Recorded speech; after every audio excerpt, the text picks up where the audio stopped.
आग लगेगी वहीं धुआं उठेगा। हमको तो कोई नहीं पकड़ा शराब घोटाले में, आपको तो नहीं पकड़ा, किसी और को क्यों नहीं पकड़ा?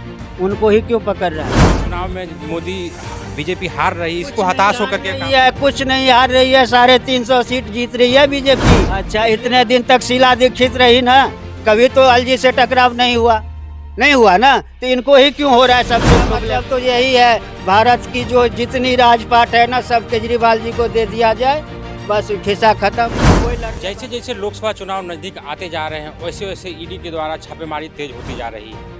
हाल ही दिनों में लगातार विपक्षी नेताओं पर ईडी द्वारा छापा मारा जा रहा है। इसी क्रम में आम आदमी पार्टी के मनीष सिसोदिया के बाद आम आदमी पार्टी के राज्यसभा सांसद संजय सिंह के ऊपर भी ईडी ने परसों देर रात छापा मारकर उन्हें गिरफ्तार किया है। उनको 5 दिन के न्यायिक हिरासत में भेजने के बाद दिल्ली के सियासी माहौल गरमा गया है। देखा जाए तो कहीं न कहीं आम आदमी पार्टी द्वारा आरोप लगाया जा रहा है कि बीजेपी हताश होकर ऐसा कारनामा विपक्ष को दबाने के लिए कारनामा कर रही है।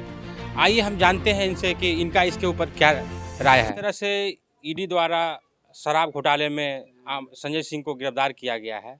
कहा यह भी जा रहा है कि आने वाले समय में अरविंद केजरीवाल को भी इसके ऊपर आरोपी बना करके गिरफ्तार किया जाएगा, आम आदमी पार्टी को भी। इसके ऊपर आपका क्या कहना है? देखो जी, जब तक आग नहीं लगती ना, धुआं नहीं उठता है, ठीक है ना? जहाँ आग लगेगी वहीं धुआं उठेगा। हमको तो कोई नहीं पकड़ा शराब घोटाले में, आपको तो नहीं पकड़ा, किसी और को क्यों नहीं पकड़ा? उनको ही क्यों पकड़ रहा है? तो कुछ न कुछ सच्चाई है, कोई ईडी के पास सबूत भी है, तभी तो उनको पकड़ा है। और इतना ही दूध के धुले हैं तो कोर्ट में दें कागज, साबित करें कोर्ट में, कोर्ट है ना, किसी की बात नहीं चलेगी, वहाँ कोर्ट में दो कागज, छोड़ाओ इनको।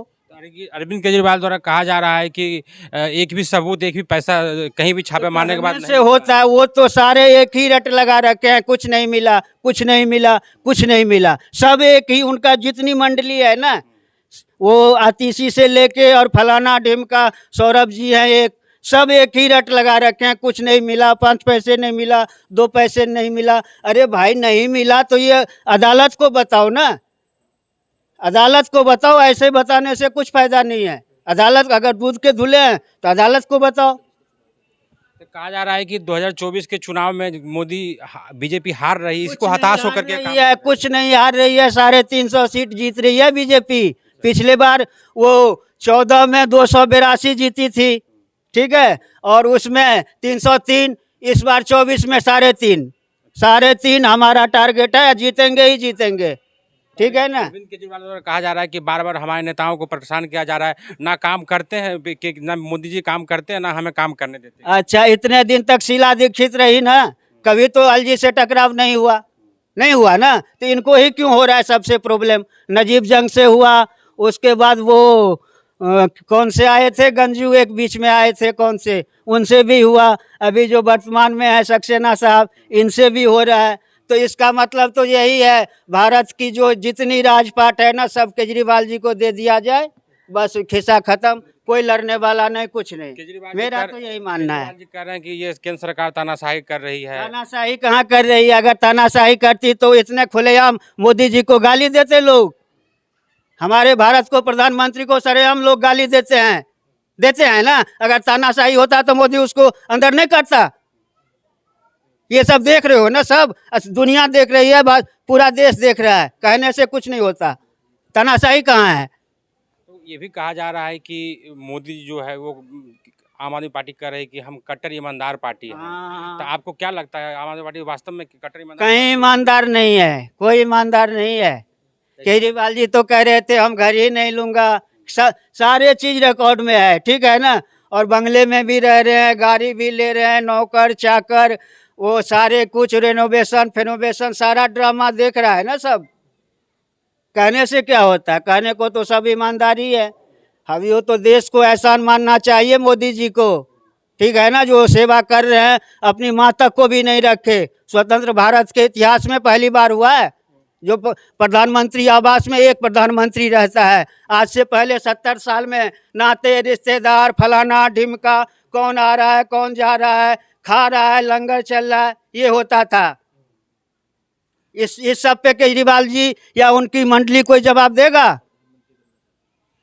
कहीं न कहीं ये बीजेपी द्वारा आरोप लगाया जा रहा है कि ये जो अरविंद केजरीवाल का महत्वाकांक्षा है प्रधानमंत्री बनने का। वो तो दुनिया जानती है, भारत जानता है, सब जानता है, लेकिन वो पूरा नहीं हो। अभी का जो राजनीतिक माहौल है ना, उसमें तो पूरा होने वाला नहीं है। तो आप अभी के राजनीतिक माहौल की बात कर रहे हैं, तो वर्तमान में जो इंडिया गठबंधन की हो रही है उसमें अरविंद केजरीवाल है। तो आपको इंडिया गठबंधन क्या लगता है कि जो एक हर एक जो छापामारी चल रहा है उसमें ईडी द्वारा, उसमें इंडिया गठबंधन का एक ही छापामारी पे क्यों आ रहे हो? जो चोरी करेगा, जो भ्रष्टाचार करेगा, उसके यहाँ छापा पड़ेगा ही पड़ेगा, बस, चाहे वो कोई भी हो। इंडिया गठबंधन के ऊपर आपका क्या विचार है? इंडिया गठबंधन फेलियर गठबंधन है। हाँ, कुछ नहीं होगा। इंडिया नाम रख लेने से होता है, नाम रख लेने से कुछ नहीं। अगर राहुल जी कभी तो वो कुछ कहते हैं, कभी एक पे ध्यान रखो ना, कभी वो मजदूर बन जाते हैं, कभी ट्रक पे बैठ जाए, ऐसे नहीं होता। एक चीज पे लक्ष्य रखिए।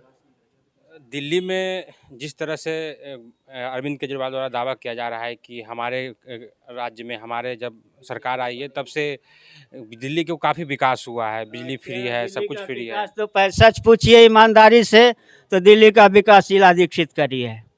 हाँ, नहीं समझे, जो हुआ है तो हुआ है, इसमें कोई मैकफिरिक नहीं है। चाहे वो कांग्रेस थी, कोई भी था, लेकिन दिल्ली का विकास शीला टाइम में हुआ है, 15 साल में। अरविंद केजरीवाल के समय विकास कुछ नहीं हुआ। जो दावा कर रहे हैं राजनीति हो रहा है। मोहल्ला क्लिनिक का, शिक्षा को लेकर हम बात की जा रही है। किसको मिला दवाई? मोहल्ला क्लिनिक में से आप लाए हो 1 रुपये का दवाई? मैं तो लाया नहीं। इस इलाके में मैं कहीं देखता भी नहीं हूँ। कहाँ मोहल्ला क्लिनिक?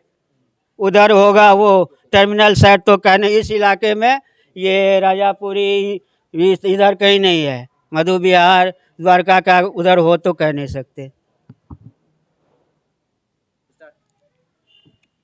आप ये बताइए कि आप बात हो रही थी शराब घोटाले की, तो क्या लगता है आपको वास्तव में कि दिल्ली में शराब घोटाला हुआ, जिस तरह से सिसोदिया की गिरफ्तारी हुई है उसके बाद 100% हुआ है, 100% हुआ है। गड़बड़ हुआ है तभी तो पकड़े गए हैं वो। अच्छा हाँ, 100% गड़बड़ किए हैं, और ये महत्वाकांक्षा के चक्कर में गड़बड़ किए हैं। गोवा के लोग वो कह रहे हैं ना, लोग कह रहे हैं तो उधर के लिए ही है, लेकिन किए हैं गड़बड़ 100%। हाँ, अब ये बताइए कि जिस तरह से जाति जनगणना की बात हो रही है कि पूरे देश में जाति जनगणना किया जाए, जिस तरह से बिहार में हाल फिलहाल जाति जनगणना हुआ उसका आंकड़ा सामने आया है, तो क्या आपको सही लगता है कि जाति जनगणना होनी चाहिए पूरे देश में? उसका आंकड़ा सामने आया है या नीतीश और वो क्या नाम है लालू बेटे का, उसका तेजस्वी यादव का, वो झुनझुना है। ये आंकड़ा नहीं है, ये झुनझुना है जो लोगों को बगरला दिया है। अब देखेंगे ना कितना दिन में बिहार को आसमान में उड़ाने लगेंगे नीतीश कुमार। जाति गणना करवाए हैं ना, चलिए मान लिए हम, उस पर मैं एग्री हूँ। तब कितना विकास होने में, बिहार को फिर आसमान में उड़ने में कितना टाइम लगेगा, ये दोनों जवाब दें।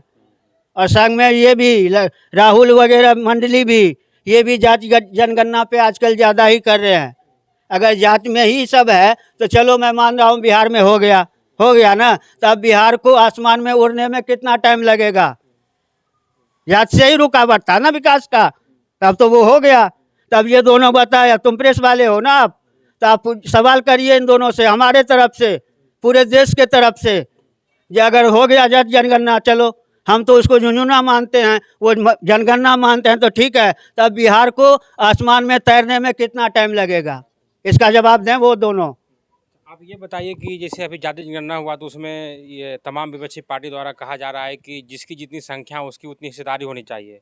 उस पर ये हमारे प्रधानमंत्री का बयान आया है कि जैसे हिंदू की संख्या का जो 80% है, तो क्या पहले हिंदू के पहला नहीं, देखो जी, हमारा तो सबसे पहले स्टैंड है जो सबसे बड़ी जाति ठीक है ना। भारत में जब तक गरीबी है तब तक कोई जात नहीं, कुछ नहीं। गरीबी दूर करो, मोदी खत्म कर पाएंगे गरीबी? क्या और रही बात ओबीसी की, इसकी तो सबसे बड़े चेहरे तो मोदी खुद हैं। इन लोगों को समझ ही नहीं आता, दिखता ही नहीं है। ये सूरज को रोशनी दिखाना चाहते हैं। ये इंडिया गठबंधन जो आप बात की है ना, ये सूरज को रोशनी दिखाना चाहते हैं। हाँ, हम तो यही मान रहा हूँ। अब कितना सफल होंगे ये सूरज को रोशनी दिखाने में, क्या सफल होंगे आप ही जानते हो।